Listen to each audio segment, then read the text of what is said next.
The mean से related कुछ questions देख लेते हैं। सबसे पहला सवाल देखते हैं जनाब। सवाल है कि if we drew all the possible samples from some population, calculated the mean of each sample, and construct a line graph showing the shape of the distribution based on all of those mean, what would we have? Right? ये बात हम लोग पहले भी कर चुके हैं, लेकिन ये है कि जो कॉन्सेप्ट हमने पिछले वीडियो में पढ़ा था उसको वर्ड्स में कन्वर्ट करने के लिए हम लोग ये क्वेश्चन देख रहे हैं। मैंने ये क्वेश्चन सेलेक्ट किया, हम उसे कहते हैं sampling distribution. Sampling distribution is a distribution जिसमें हम लोग एक पॉपुलेशन के अंदर से तमाम पॉसिबल सैंपल्स लेते हैं और उन तमाम पॉसिबल सैंपल्स का मीन कैलकुलेट करते हैं और उस मीन को एक लाइन ग्राफ में शो कर देते हैं, जैसा कि हमने अभी सीखा है। अगले सवाल की तरफ चलते हैं जी। Standard deviation of sampling distribution of statistics is called standard error. Right, ये बात भी हम पढ़ चुके हैं। अगले सवाल की तरफ मूव करते हैं। If n is equal to 4, small n is equal to 2, 4 है जी आपकी पॉपुलेशन का साइज और 2 है आपकी सैंपल साइज, तो आपके पास जो म्यू है दैट इज 5.25 एंड वेरिएंस है जी 2.1875। ये म्यू और वेरिएंस जो है ये किसके हैं, ज़रा देख के मुझे बताएं। जो बिल्कुल ठीक है, ये भी पॉपुलेशन का मीन है और ये पॉपुलेशन की स्टैंडर्ड डेविएशन। तो आपने बताना क्या है, आपने बताना है कि sampling distribution of the mean का मीन कितना है और उसकी स्टैंडर्ड डेविएशन जिसे हम स्टैंडर्ड एरर भी कहते हैं वो कितना है, जबकि सैम्पलिंग हम कर रहे हैं विदाउट रिप्लेसमेंट। तो आपको याद होगा हमने कहा था कि जो sampling distribution of the mean का मीन होता है वही पॉपुलेशन के मीन के इक्वल होता है। तो जो चीज़ हमने कैलकुलेट करनी थी ये तो एग्जैक्टली 5.25 ही होगी, यानी कि option A B C D C में तीनों में 5.25 लिखा हुआ है।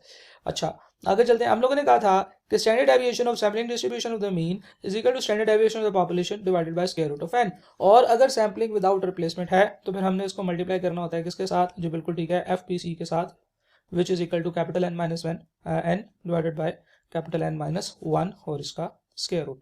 अब आपको ये चीज़ कैलकुलेट करने के लिए कहा गया है, सैंपल की पॉपुलेशन की स्टैंडर्ड डेविएशन दी हुई है जी 2.1875 divided by square root of n। आपने सैंपल कितने का लिया है, आपने सैंपल लिया है 2 आइटम्स का, square root of 2 multiply by capital N जी 4 minus 2 divided by 4 minus 1। Right, जब आप इसे सॉल्व करेंगे तो आपका आंसर आ रहा होगा जी 0.8539। तो ये थे कुछ बहुत ही basic question which were about sampling distribution of the mean। आगे चलते हैं जी। FPC से मुतालिक ये 3 सवाल मैंने सेलेक्ट किए हैं।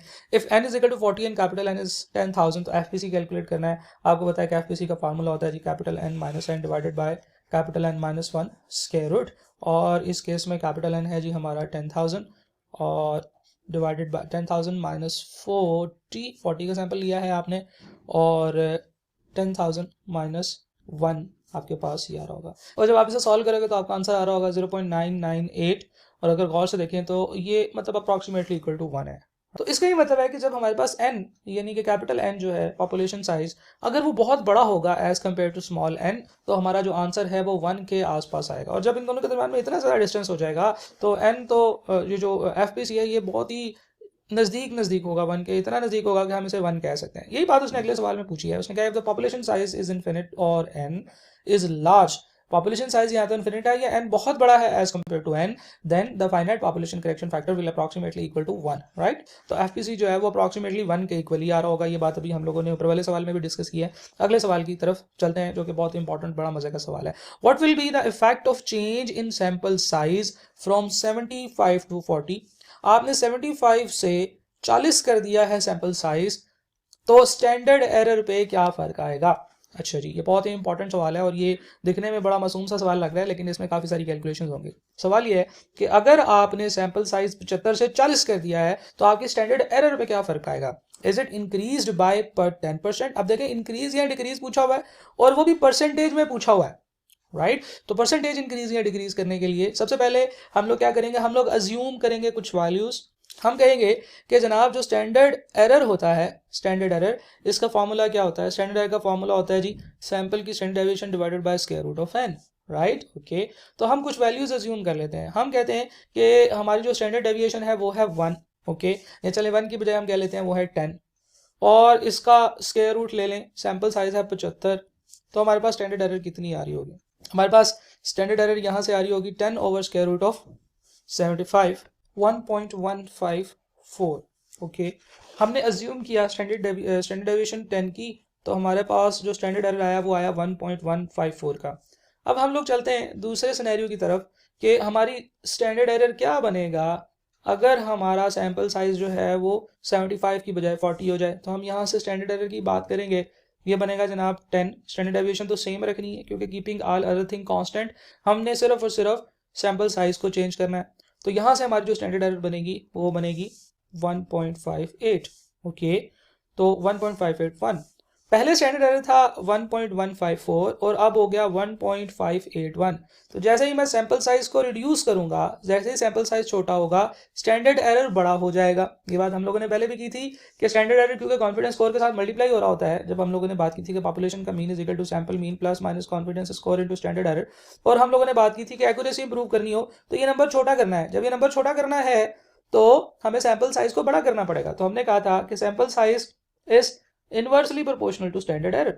तो स्टैंडर्ड एरर पे क्या इफेक्ट आएगा, इंक्रीज हो जाएगा। इसका मतलब ये है कि जो हमारे पास दो ऑप्शंस हैं जिसमें डिक्रीज लिखा हुआ है, ये दोनों ऑप्शंस गलत हैं। इन दोनों ऑप्शंस की तरफ अब हमने नहीं जाना है। अब हमने ये देखना है कि स्टैंडर्ड एरर में डिक्रीज कितना आया है परसेंटेज में। तो परसेंटेज में जो इंक्रीज या डिक्रीज होता है, परसेंटेज चेंज, इसका फॉर्मूला ज़हन में रखिएगा, हमेशा ऐसा ही होता है कि आप ऊपर लिखते हैं चेंज, कि जितना चेंज आया है डिवाइडेड बाय इनिशियल अमाउंट या पोजीशन या स्टेट जो भी है। ठीक है जी, तो हमारे पास जो चेंज आया है वो आया है 1.581 माइनस 1.154 डिवाइडेड बाय इनिशियल कितना है जी 1.154।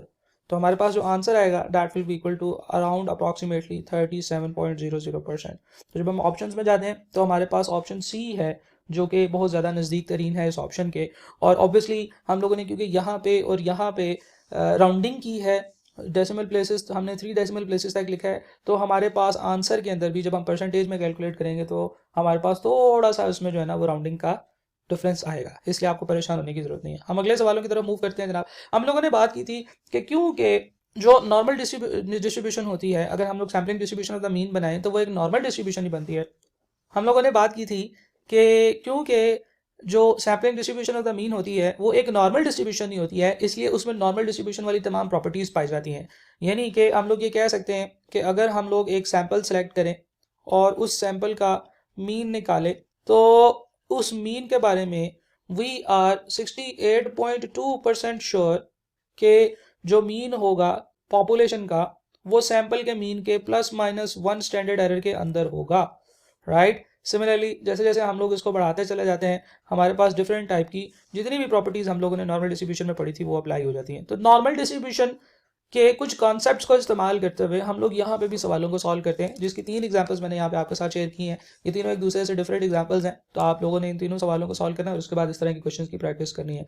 हम लोग पहला सवाल देखते हैं जनाब। A large normally distributed population has a mean of 1.14 and standard deviation of 0.25। अब मेरा आपसे ये सवाल है कि ये पॉपुलेशन का मीन है या स्टैंडर्ड डेविएशन, ये सैंपल का मीन है, और ये जो स्टैंडर्ड डेविएशन है ये पॉपुलेशन की है या स्टैंडर्ड की है। तो ज़रा गौर से पढ़ें जी। बिल्कुल ठीक है, ये पॉपुलेशन की है। इसका मतलब ये है कि हमें दिया हुआ है mu which is equal to 1.14 and हमें दिया हुआ है स्टैंडर्ड डेविएशन पॉपुलेशन की जिसे हम सिग्मा से रिप्रेजेंट करते हैं, दैट इज इक्वल टू 0.25।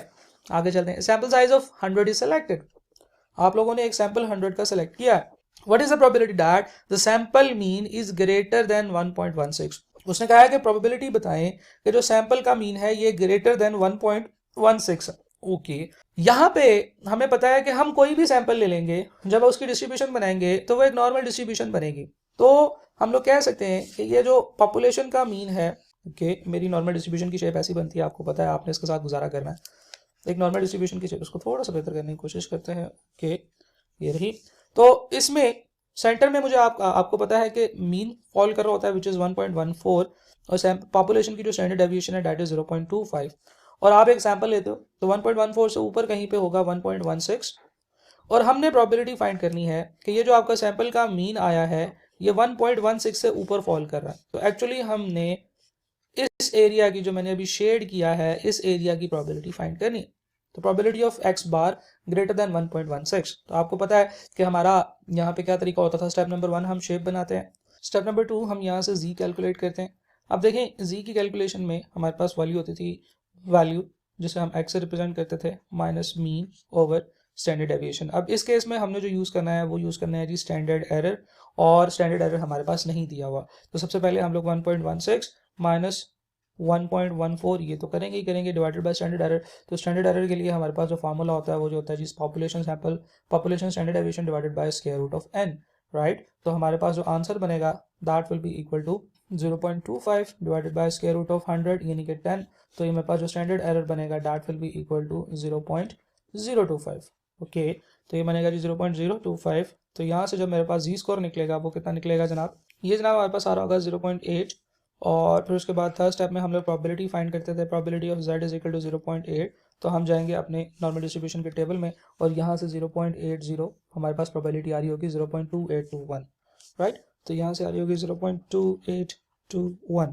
हम लोगों ने ये देखना होता है कि हमें जो प्रोबेबिलिटी चाहिए वो किस चीज़ की प्रोबेबिलिटी आई है। जी स्कोर के टेबल से जब हम प्रोबेबिलिटी देख रहे होते हैं तो वो हमें उस पॉइंट से लेकर मीन तक की यानी कि इतने एरिया की प्रोबेबिलिटी दे रहा होता है, जो कि हमें एक्चुअली नहीं चाहिए, हमें इतने एरिया की प्रोबेबिलिटी चाहिए।